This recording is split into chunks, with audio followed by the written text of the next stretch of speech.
بسم اللہ الرحمن الرحیم۔ باب الحیض والنفاس والاستحاضۃ۔ آج کے اس درس میں انشاءاللہ تعالی ہم حیض، نفاس اور استحاضہ کی مختصراً تعریفات کریں گے، اور اس کے بعد حیض اور نفاس کے متعلق جتنے بھی شرعی اور فقہی مسائل اور جزیات ہیں ان کو تفصیل کے ساتھ بیان کریں گے، اور آخر میں ان عبارات کا ترجمہ اور تشریح بیان کریں گے۔ تو سب سے پہلے حیض کا لغوی معنی۔ حیض کا لغوی معنی ہوتا ہے بہنا، اور اصطلاح شرع میں حیض اس خون کو کہا جاتا ہے جو کسی بالغہ عورت کو اس کو آگے کے راستے سے بچہ دانی میں سے جو خون عادتاً ہر ماہ آتا ہے اس کو حیض کہا جاتا ہے، اور حیض کے آنے کی کم از کم عمر عورت کے لیے وہ 9 سال سے زیادہ کی ہے، اور زیادہ سے زیادہ عمر قریباً 55 یا 60 سال کی عمر ہے۔ 9 سال یا 9 سال سے کم عمر کی لڑکی وہ نابالغ ہوا کرتی ہے، اور جو خون اگر کسی وقت ایسی بچی کو آ بھی جائے تو وہ حیض کا خون نہیں ہوتا، کیونکہ یہ بچی یہ نابالغ ہوتی ہے، اور خون کا آنا اور حیض کا آنا وہ بالغ خواتین میں آتا ہے۔ اسی طرح اگر کسی خاتون کو 55 یا 60 سال کی عمر میں، جس وقت وہ عمر رسیدہ اور بوڑھی ہو چکی ہو، اس وقت اگر اس کو خون آئے تو وہ خون حیض کا خون شمار نہیں ہوگا، کیونکہ عموماً عادتاً ایسی عمر میں خواتین کو حیض کا خون نہیں آیا کرتا۔ پھر بھی اگر ایسی عورت کو اس عمر میں خون آیا تو پھر اس خون کو دیکھا جائے گا۔ اگر اس خون کا رنگ خالصتاً سرخ یا کالا ہے تو پھر یہ حیض کا خون شمار ہوگا، اور اگر کالے رنگ کے اور سرخ رنگ کے علاوہ کسی اور رنگ کا خون آیا تو وہ حیض کا خون شمار نہیں ہوگا۔ ہاں، البتہ ایک صورت میں وہ خون حیض کا خون ہی شمار کیا جا سکتا ہے، وہ اس صورت میں کہ اگر اس عمر رسیدہ اور بوڑھی خاتون کو اپنی جوانی میں بھی اس رنگ کے خون کے ساتھ حیض آنے کی عادت تھی، تو پھر ایسی صورتحال میں اس پیلے رنگ کے خون کی یا مٹیالے رنگ کے خون کو بھی حیض کا خون شمار کیا جا سکتا ہے۔ ہاں، عموماً اکثر خواتین کو 55 سال یا اس سے اوپر کے عمر میں حیض نہیں آیا کرتا۔ ہاں، کسی کو آ بھی سکتا ہے، تو اگر کسی خاتون کو 55 یا 60 سال کی عمر کے بعد بھی خون آئے تو اس خون کو دیکھا جائے گا۔ اگر وہ خالصتاً کالا ہوگا یا خالصتاً سرخ ہوگا تو اس صورت میں وہ خون حیض کا خون شمار ہوگا، اور اگر کسی اور رنگ کا خون ہوگا تو وہ حیض کا خون شمار نہیں ہوگا۔ ہاں، ایک صورت میں نے استثناء بتا دی۔ اب یہ حیض جو ہے یا نفاس جو ہے، یہ خواتین کے لیے اللہ تعالیٰ کی جانب سے مقرر کردہ تخلیقی نظام کا ایک حصہ ہے۔ وہ اس طور پر کہ عورت کے جو جنین ہوتا ہے اور عورت کو جو حمل ہوتا ہے، اس حمل کی پرورش اس حیض کے خون سے ہو رہی ہوتی ہے، اور اس لیے تو جس عورت کو حمل ٹھہر جائے اس عورت کو حیض کا آنا بند ہو جاتا ہے، اور حیض کا خون وہ خروج نہیں کرتا، کیونکہ اس حیض کے خون سے اس جنین اور بچے کی پرورش وہ ہو رہی ہوتی ہے، اور یہ باری تعالیٰ کی تخلیق کا ایک حصہ ہے۔ اور اگر پھر اس عورت کو وضع حمل ہو جائے اور بچے کی ولادت اور پیدائش ہو جائے تو پھر اس پیدائش کے بعد اس حیض کے خون کا پھر اجرا ہو جاتا ہے، اور اگر کسی عورت کو حیض کا خون آئے تو یہ صحت کی علامت سمجھی جاتی ہے، اور اگر کسی عورت کو بالکل حیض کا خون نہ آتا ہو تو اس عورت کو بیمار شمار کیا جاتا ہے۔ پہلے زمانے میں حیض کے خواتین کے ساتھ پہلے قومیں بہت افراط اور تفریط کا معاملہ کرتے تھے، جس طرح کہ یہودی اپنے حیض والی بیویوں کے ساتھ حیض کے ایام میں اور مینسس کے ایام میں بالکل لا تعلقی کا اختیار کرتے تھے اور ان کے ساتھ قطع کلام کرتے تھے، ان کے ساتھ کھانا پینا، اٹھنا بولنا اور لیٹنا تمام چیزیں ترک کر دیا کرتے تھے، اور اس حیض والی عورت کو کسی علیحدہ جگہ میں پناہ دیتے تھے، اور وہ حیض والی عورت تنہائی میں اس علیحدہ جگہ میں وہ ایام حیض گزارتی تھی، اور پھر جب وہ پاک ہو جایا کرتی تھی پھر اس عورت کے ساتھ عام معاملات انسانوں والے کیے جاتے تھے۔ یہ تھے یہودیوں کا اپنے حیض والی بیویوں کے ساتھ سلوک اور رویہ۔ یہ زیادہ افراط کا شکار تھے یہودی، اور اس کے برعکس جو عیسائی تھے وہ اتنے تفریط میں آ گئے تھے کہ وہ ایام حیض میں اور مخصوص ایام میں اپنی بیویوں کے ساتھ مجامعت کو بھی ترک نہیں کرتے تھے،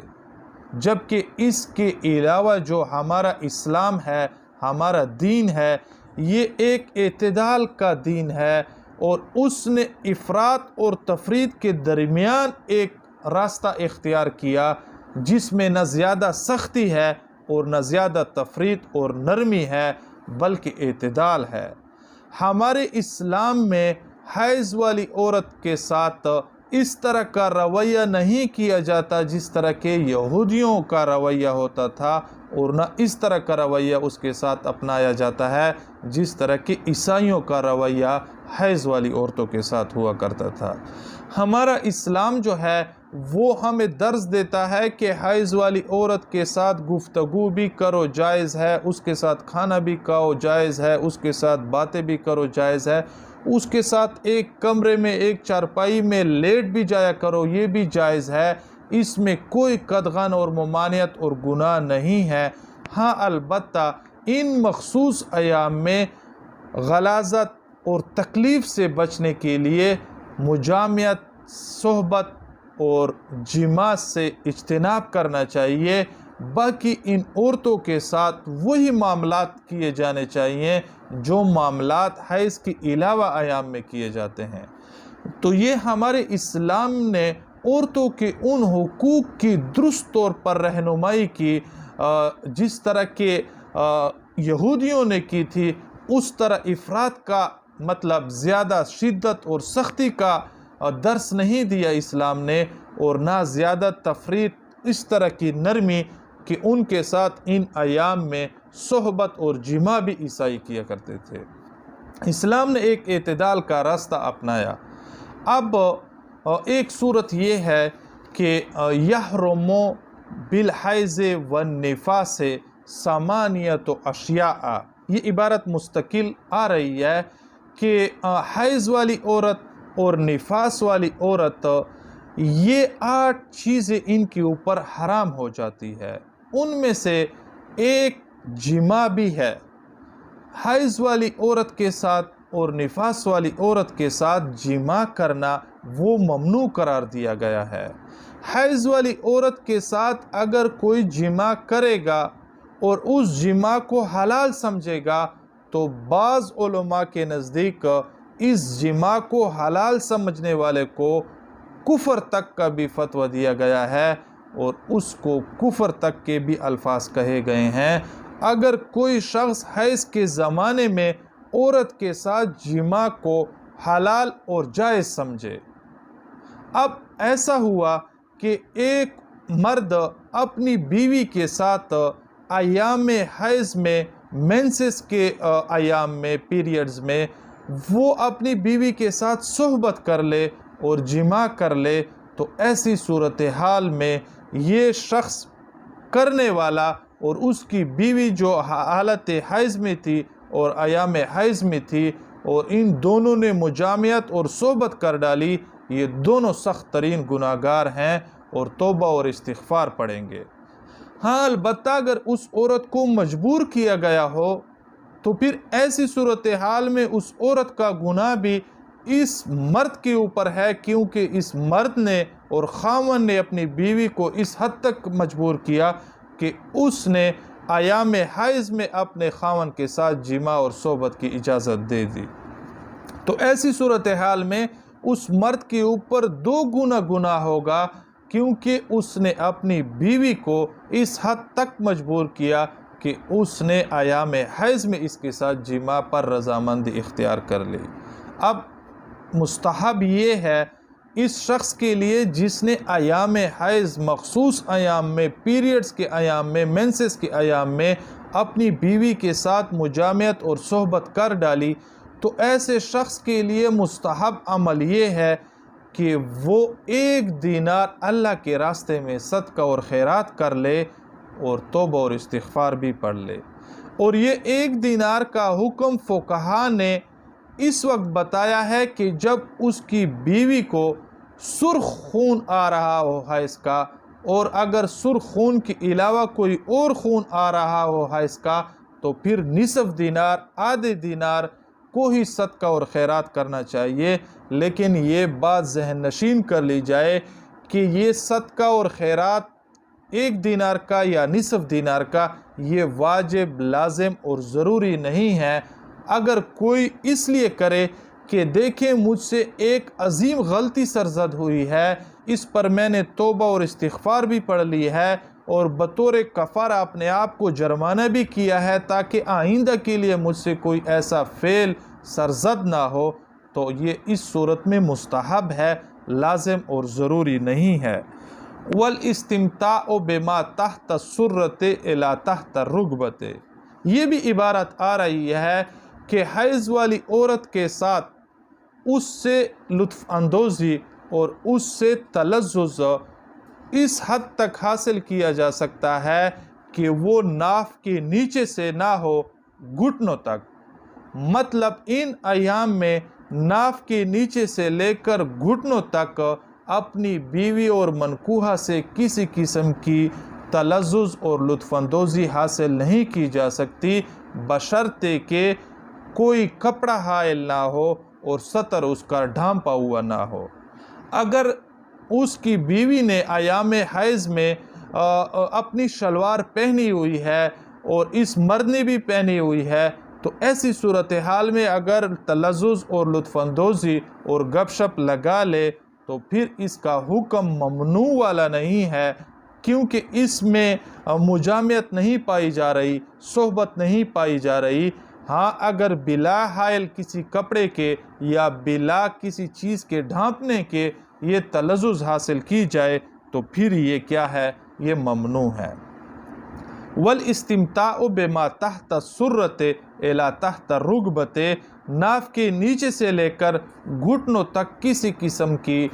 کوئی تلذذ اور فائدہ حاصل نہیں کیا جائے گا۔ ہاں البتہ ناف سے اوپر کا جو حصہ ہے یا گھٹنوں سے نیچے کا جو حصہ ہے اس سے فائدہ اور تلذذ حاصل کیا جا سکتا ہے، یہ ممنوع نہیں ہے۔ ہاں اگر ممنوع ہے تو وہ ناف سے لے کر گھٹنوں تک کا حصہ ہے۔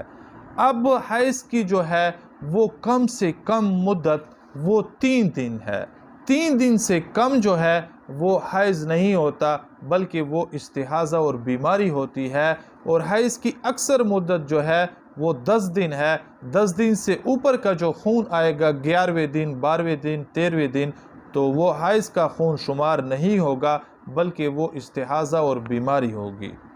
اسی طرح نفاس جو ہے یہ اس خون کو کہا جاتا ہے جو کسی عورت کو اس کے وضع حمل کے بعد جو خون آتا ہے اس کو نفاس کا خون کہا جاتا ہے، اور اس نفاس کے خون کی کم سے کم مدت وہ متعین نہیں، 1 گھنٹے کے لیے بھی خون آ سکتا ہے اور 24 گھنٹوں کے لیے بھی خون آ سکتا ہے اور 5 یا 10 دنوں کے لیے بھی آ سکتا ہے، اور زیادہ سے زیادہ مدت جو ہے نفاس کی وہ 40 یوم ہے۔ اگر 40 یوم سے زیادہ کا خون آئے گا ولادت کے بعد تو وہ خون بیماری کا خون ہوگا، وہ اس نفاس کا خون نہیں ہوگا۔ تو اب اگر ایسی صورتحال میں کسی عورت کے ولادت، بچے کی پیدائش کے بعد 3 دن خون آئے اور اس کے بعد وہ خون آنا بند ہو جائے تو یہ عورت پاک شمار ہوگی، اس عورت کے لیے غسل کرنا واجب ہوگا، اور اس کے بعد یہ عورت جو ہے وہ حسب معمول اپنے نماز فرائض بھی ادا کرے گی،